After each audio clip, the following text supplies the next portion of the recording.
este GPT desde cero. Yo entiendo que ya que algunas tienen algo de experiencia, pero pues la idea es hacer un contexto desde el punto cero y avanzar hasta ya tener cierto nivel de especialidad con el GPT. Entonces, sin más preámbulos, pues hoy, que es el primer día, la idea es ver, ay Dios mío, hay un error ahí ortográfico. Bueno, cuatro, cinco temas rápidamente, o sea, que esto no sea tan ladrilludo. El primero, pues el mensaje de bienvenida, los objetivos del ciclo. El segundo, pues conocer qué es la inteligencia artificial generativa. Sé que ya la frase es rara, pero es importante ya centrarnos un poco en el GPT y lo que puede hacer, que es la tercera, que es GPT, cómo funciona. Cuatro, aplicaciones cotidianas y profesionales. Y cinco, ejercicio práctico, primer acercamiento a GPT. El objetivo de este ciclo, simple y sencillamente, es comprender qué es la IA generativa, cómo funciona GPT, para dar los primeros pasos prácticos. O sea, mi idea es que la sesión 4 hagamos un asistente GPT para que lleguemos por lo menos hasta ese nivel de conocimiento. Eh, si ustedes pueden ver, esta es la agenda de todo el ciclo.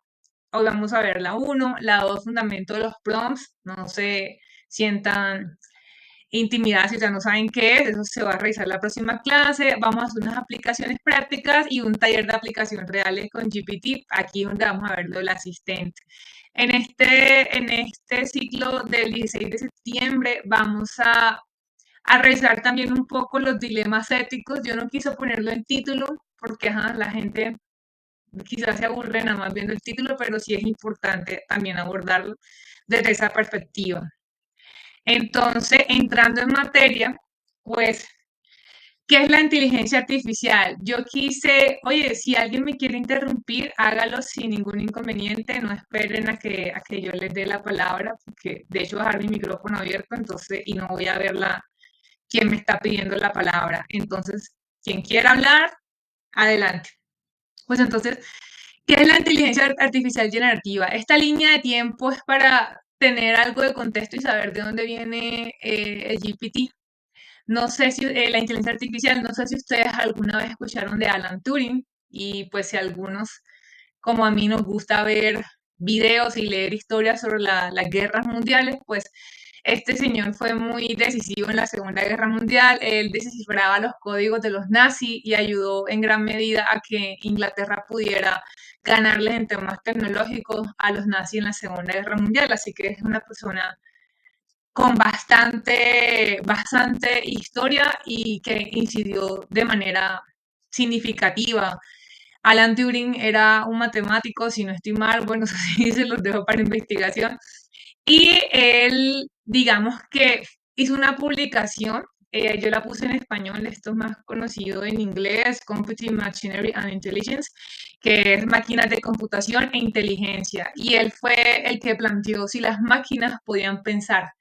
Él, de hecho, planteó un test donde la persona, o sea, como una forma de evaluar si una máquina podía exhibir algún tipo de inteligencia humana. Entonces, un evaluador humano interactuaba por escrito con un interlocutor oculto que pueda ser una persona o una máquina. La idea es que este evaluador no supiera con quién esté hablando para ver si podía distinguir con certeza cuál era la máquina o no. Entonces, este planteamiento fue el que abrió la puerta a entender la inteligencia como algo no exclusivo del ser humano, sino que también las máquinas lo podían replicar, como un fenómeno replicable mediante procesos computacionales.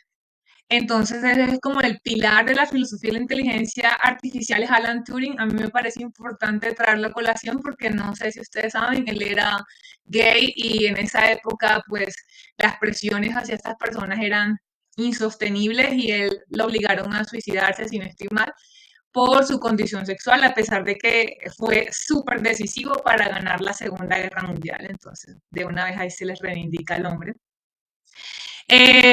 Siguiendo este punto, pues en 1956 se hizo una conferencia en Estados Unidos, en Dartmouth, y ahí es la primera vez que se acuña el término de inteligencia artificial por John McCarthy. O sea, esto realmente, McCarthy, no es algo como viene de mediados del siglo pasado. No es que la inteligencia artificial se esté hablando a partir de este siglo, no tiene su historia. Eh, y él planteó una hipótesis importante en ese congreso, y es que la inteligencia podía ser descrita matemáticamente y al ser descrita de esa forma, o sea, volver de un proceso matemático, pues se podía replicar en máquinas.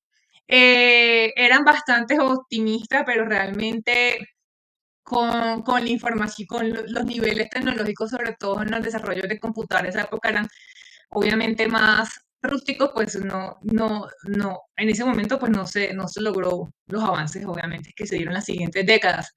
Pero fue clave, ¿no? Porque de aquí salió o surgió la idea de que se investigara en este punto y muchas universidades como el MIT en Estados Unidos, no sé si lo conocen, ese es como un centro así súper de enfocado en la tecnología. En Stanford, la Universidad de Stanford, pues empezaron a investigar este tema, a financiar este tipo de investigaciones. La idea era, estas líneas de investigación se enfocaron en el procesamiento del lenguaje natural, que es lo que hace el ser humano, ¿no? Resolución de problemas, razonamiento lógico y unas redes neuronales, por así decirlo, primitivas. Luego, en 1960, se dieron los primeros programas de IA. Estos primeros programas basados en lógica y en resolución de problemas, digamos que se dieron varios ejemplos que se desarrollaron en esa época y la idea era como simular algún tipo de inteligencia. Entre esos programas, ya coloco un ejemplo, el chatbot Elisa. Este chatbot, Elisa, fue creado por Joseph Weizenbaum en el 66 y él simulaba conversaciones con un psicoterapeuta. O sea, ya vieron que no, que ese tema de hablar temas psicológicos con la IA no es nuevo. De hecho, miren, de las primeras que se hicieron fue este.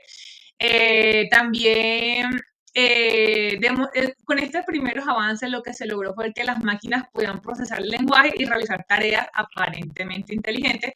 Sin embargo, sus sistemas eran muy incipientes, muy frágiles y funcionaban únicamente en contextos muy limitados. A pesar de esas limitaciones, pues sentaron las bases de lo que sería pues la IA en estos momentos. Otro hito en esta historia fueron los sistemas expertos. Ya en los años 70 se empezaron a crear unos sistemas un poco más avanzados para imitar la toma de decisiones humanas en áreas específicas. Hay uno que es bastante conocido, que es el MISIN. Eso lo creó la Universidad de Stanford, que ayudaba a diagnosticar enfermedades infecciosas, o sea, está relacionado con el campo de la salud y de hecho recomendaba tratamientos con antibióticos. Estos funcionaban con un sistema de reglas y le permitía responder preguntas especializadas de forma bastante precisa. Fue un gran paso, pero sin embargo era muy costoso. O sea, era algo que era insostenible incluso para los grandes hospitales financiar. No se adaptaba a nuevas situaciones fuera del campo que se hacía. Entonces, digamos que no se avanzó de ahí. En los 80 se dio un periodo que se llama el invierno de la IA porque hubo un estancamiento en la investigación. Realmente las empresas que invirtieron esperaban más y los avances que se daban hasta las épocas eran muy pequeños a las expectativas que se tenían. Entonces, sin embargo, pues a pesar de que hubo como esa recesión, digamos que se lograron avances teóricos importantes, lo de las redes neuronales y algoritmos de aprendizaje. Sin embargo, más tarde esto se potencializó, paso acá, con la llegada de el Big Data. Sí, aquí está. Ay, me pasé. Segundito que como estoy grabando, esto se quedó, este computador ahí como pensando. Listo. En la época de los 80, perdón, en 1997, ya con la llegada del Big Data, pues esto fue un hito histórico. Eh, Hay una aplicación que se llama DeepBlue de IBM. No sé si alguna vio esa noticia porque esta aplicación pues era algún tipo de inteligencia artificial y le ganó al mejor jugador de ajedrez del mundo, un tal Garry Kasparov, no tengo ni idea. Y esto lo hizo, fue la primera vez que una máquina vencía en un campo a un humano en un tema, pues, que evidentemente era solo para humanos, como el ajedrez. ¿Cómo lo hizo? Pues lo logró fue porque este sistema lograba analizar millones de jugadas por segundo. Entonces era como los sistemas, perdón, creo que alguien se quiere conectar. Ah, Zoila, interrúmpeme porque no.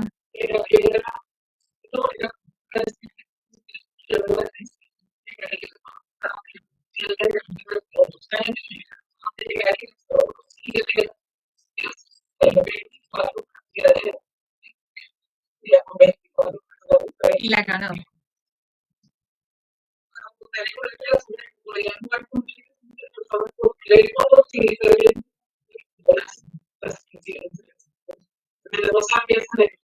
Sí, eso pasó en el 97. Bueno, yo no lo conocía, yo bueno que el tipo era muy bueno.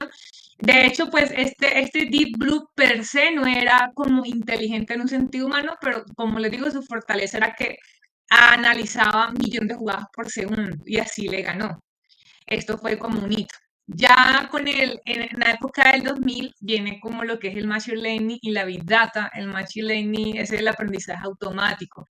Se da un crecimiento exponencial de datos. ¿Qué significa esto? Porque los datos que habían disponibles en Internet o en las redes o en los sistemas o en las bases, en los 60 claramente que no son los datos que ya se habían empezado a recoger en el 2000. O sea, ya aquí creo que muchos teníamos correo electrónico, por ejemplo.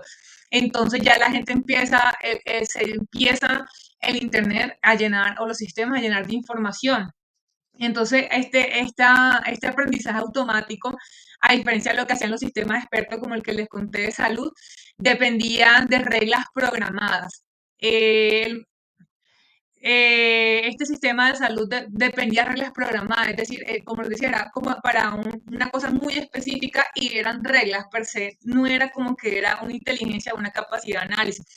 El Machine Learning permite que las máquinas aprendan patrones directamente de grandes volúmenes de datos. Eso es lo que hace el Machine Learning. Ya hay un montón de datos, las máquinas aprenden patrones, ¿no? Los que son estadistas tendrán esto un poco más claro que yo, pero se empiezan a hacer análisis a partir de este montón de datos, por así decirlo.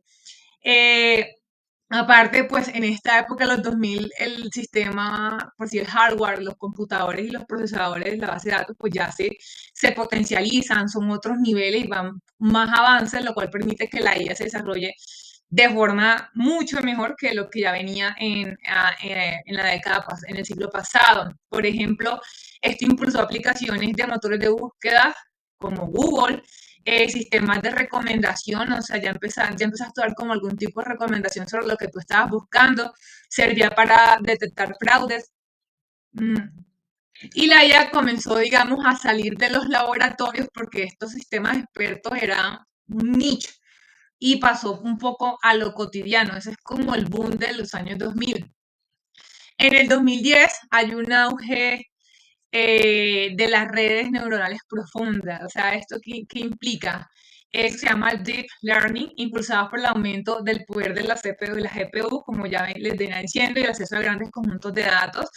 Entonces revolucionan la visión de la computadora y logran niveles de precisión nunca vistos en reconocimiento de imágenes. Yo no sé si ustedes se acuerdan el famoso vestido de Jennifer López, creo que en unos Grammy, uno verde así súper lindo, que a raíz de que tanta gente buscaba ese vestido, Google crea Google Imágenes. O sea, esa es la razón por la que hoy en día existe Google Imágenes. Entonces, todo esto avance, digamos, se empiezan a incluir. Está como, se da el reconocimiento de voz, la traducción automática, hay asistentes virtuales, no sé si alguno alcanzó a tener a Siri, Alexa, el Google Assistant, eh, y vehículos automáticos incluso. Entonces esta etapa se consolida la IA como una tecnología de impacto masivo, o sea, ya que empieza a llegar a más personas y transforma incluso la industria. En el 2020 se inicia lo que es la IA generativa y modelos existentes como el GPT. En la década del 2020, la IA entró en la era de la inteligencia artificial generativa con modelos capaces de crear contenido original. GPT, que es sobre el que yo enfoco esta capacitación porque hay más modelos, lo creó OpenAI y se convirtió en el ejemplo más famoso, mostrando que las máquinas podían redactar textos coherentes, responder preguntas, escribir códigos y mantener conversaciones naturales. No sé si algunos lo han tenido, pero hay muchas otras ideas como Character.ai que te permite hablar con un personaje histórico, si quieres, con Sailor Moon, con quien tú quieras. O sea, es una locura. También está herramientas para crear imágenes como DALI. Ya ustedes vieron cómo se puso el boom de la gente poniendo su carita en las imágenes que son parecidas a estos animes japoneses, etcétera. También existe Copilot, que es el de Microsoft, que es el que ustedes ven ahí en su computador. Y no solo se amplió los usos de la tecnología, sino que también aquí empezaron los debates éticos, ¿no? Sobre la creatividad, la propiedad intelectual, el empleo, la responsabilidad social, el agua, etcétera. Yo quise agregar algo más a esta línea de tiempo aterrizándolo a Colombia porque este año se aprobó el COMPES, ese que está ahí, 41444, que es el de Política Nacional de Inteligencia Artificial, y reconoce la IA como una tecnología de propósito general con gran potencial para la transformación social, económica y ambiental. Toca leerlo. Busca superar los bajos niveles de investigación que hay en Colombia en el desarrollo, adopción y uso ético de la IA. Y se articula, tiene 6 ejes articuladores, que es ética y gobernanza, datos, infraestructura, investigación, desarrollo e innovación, capacidad y talento digital, mitigación de riesgo y uso de acción de la IA.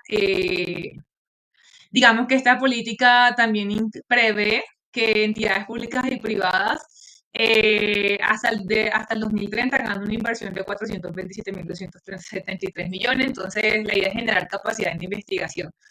Chévere, porque como ustedes han visto, con la idea se puede hacer muchas cosas y que Colombia esté en la vanguardia de eso, pues vale la pena. Gobierno del cambio. Permítame un segundo que me estoy poniendo de cera, si le digo que me hago. Hijo, hijo, ¿me regalas un poco con agua que estoy que me voy en tos? Gracias. Bueno, sigamos. Hola, oye. Eh, Hasta aquí, ¿algún aporte, duda, pregunta?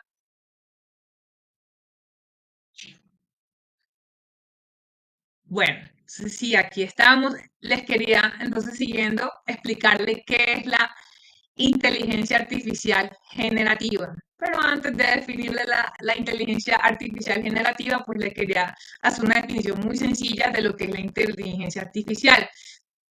En general es un campo de la informática que busca desarrollar sistemas capaces de realizar tareas que normalmente requieran inteligencia humana. No es más, no es menos. Ellos quieren que las máquinas puedan tener razonamiento, aprendizaje, resolución de problemas, la comprensión del lenguaje natural, incluso la percepción desde lo visual y la toma de decisiones. Eso es lo que busca la inteligencia artificial. Entonces no es solo un objetivo de automatizar procesos, sino dotar las máquinas de capacidad de adaptarse, aprender de la experiencia y mejorar su desempeño. Eh, y la IA generativa, que es la que realmente se está usando en esto en GPT, es una rama, digamos, la IA, la inteligencia artificial es un campo de la informática y la IA generativa es una rama de la inteligencia artificial. La que la IA generativa hace parte del grupo de la inteligencia artificial y está diseñada no solo para analizar datos o hacer predicciones, sino para crear contenido completamente nuevo. Esa es la diferencia un poco con todo este contexto histórico, los avances de la IA. Y este contenido nuevo lo hace a partir de lo que ella misma ha aprendido. Entonces se diferencia, yo quería hacer unas diferencias, y creo que acá lo puse así, entre la IA normal y la IA generativa para que ustedes puedan entenderlo un poco mejor. A ver, aquí está. A ver, a ver. Entonces, la inteligencia artificial, como le decía, es un campo de la informática y se llama capaces de imitar procesos de inteligencia humana. Y la inteligencia artificial generativa, IA-G, crea contenido nuevo. Ya saben, a partir de datos previos, puede ser texto, puede ser imágenes, puede ser música, puede ser incluso un código de programación. ¿Cuál es el objetivo principal de la inteligencia artificial? Pues resolver problemas, clasificar información y tomar decisiones automáticas. De la generativa genera resultados creativos y originales similares a los producidos por los humanos. Creo que incluso hay personas que tú le pasas un texto hecho con IA y no lo diferencian de uno hecho por humanos. Ejemplos de uso, pues diagnóstico, el AI artificial se usa en diagnósticos médicos asistidos, motores de búsqueda como Google, detección de fraude, reconocimiento facial, etcétera. En cambio, la IA artificial generativa, pues se usa el ChatGPT, el de imágenes, esto es que le está explicando para cómo ingresas la información para producir, digamos, el producto en en la inteligencia artificial, pues son datos estructurados como números, imágenes, instrucciones simples. En cambio, en la generativa son prompts en lenguaje natural, ¿sí? O sea, no requiere que tú sepas programar, sepas, por así decirlo, tirar código, no. Es un lenguaje totalmente natural. Y la salida, pues son las predicciones, clasificaciones, recomendaciones o decisiones. En cambio, con la generativa es el contenido original, textos completos, imágenes inéditas, música, diseños o código. El grado de creatividad en la inteligencia artificial es bajo, en cambio en la IA generativa es alto, produce contenido nuevo, variado y todo a partir de lo aprendido. Eh, bueno, este tema de riesgo, pues el tema de la privacidad y demás. En la IA generativa, sobre todo la propiedad intelectual, no sé si ustedes han visto o han escuchado el debate, sobre todo con la producción de libros, literatura, que ya hay autores incluso que se les está acusando de que ese libro no lo hiciste tú, sino que te lo hizo la IA. Eso está pasando hoy en día. Y hay gente que dice, la IA sabe escribir un texto que es muy bueno, por así decirlo, en términos de literatura que parece humano, pero porque las mismas personas suben la información a la IA. O sea, cuando ustedes cargan un archivo de eso, entra a la IA y hace parte de esa información previa que ella analiza. Entonces, uno mismo le está diciendo, le está pasando la información a la IA para que la IA empiece a crear. Entonces, como no subas tus libros a la IA, no le enseñes a la IA a escribir. De hecho, creo que hay una demanda en Estados Unidos de escritores porque contra Facebook, creo que fue porque el tipo cogió un montón de libros de las personas y los subió ahí para que la IA que le está desarrollando genere esa información. Entonces, genere esos textos. Pero bueno, eso es clase más adelante. Entrando en materia, ¿qué es GPT y cómo funciona? No sé si lo han escuchado. GPT es en inglés, generative, yo no sé pronunciar, Generative Pre-Trained Transforming, transformador generativo preentrenado. No sé si ustedes saben quiénes lo crearon. Pero así en términos generales, pues esta GPT OpenAI lo fundaron en el 2015 en Estados Unidos. Dentro de los fundadores está Elon Musk, Sam Altman y George Brookman y Elon, no sé pronunciar eso, Zuckerberg. Ellos de hecho tenían el objetivo de que OpenAI fuera gratis. O sea, siempre se pensó como algo gratis, más por el poder que esto tenía en transformar la sociedad. Y sin embargo, miren que esto no terminó siendo gratis, pero bueno, lo que derivó. Eso también es súper importante en el debate ético porque quienes toman esas decisiones sobre cosas tan trascendentales para digamos, que cambian, digamos, las dinámicas humanas y el desarrollo industrial, etcétera, las toman unos cuantos riquillos por ahí, bueno. Entonces, ¿qué es GPT? Pues es un modelo de inteligencia artificial que lo crea OpenAI, diseñado para comprender y generar lenguaje humano de manera coherente y natural. En palabras simples, no es más, no es menos. eh, eh, es una máquina entrenada para predecir la siguiente palabra en una frase. Lo que hace GPT y la IA generativa es predecir palabras, no predecir la siguiente palabra en una frase. No sé si lo sabían, pero esto es lo que hace. ¿Y cómo lo hace? Pues lo hace a partir de una enorme cantidad de datos y ejemplos que ya ha procesado. Y a partir de esto, pues logra producir textos completos que parecen escritos por un ser humano. A diferencia de sistemas tradicionales, el GPT no se limita a clasificar datos, a dar respuestas cerradas o sea, no sé, como ustedes han hecho un filtro en Excel, una tabla dinámica, ¿sí me entiendes? Eso es una clasificación de datos, no. La IA es versátil y puede redactar correo electrónico, puede resumir texto, puede traducir, responder preguntas, generar ideas creativas, o sea, esto es casi como un ser humano, o es lo que busca imitar al ser humano. Puede tener conversaciones fluidas. Y su fuerza, digamos, la diferencia con todos estos otros sistemas es que entiende el contexto de lo que se le pide. Entonces produce respuestas adaptadas a esa instrucción, conocidas como los prompts, pero eso no es para esta clase, pero los prompts son instrucciones. ¿Dudas hasta aquí? ¿Preguntas?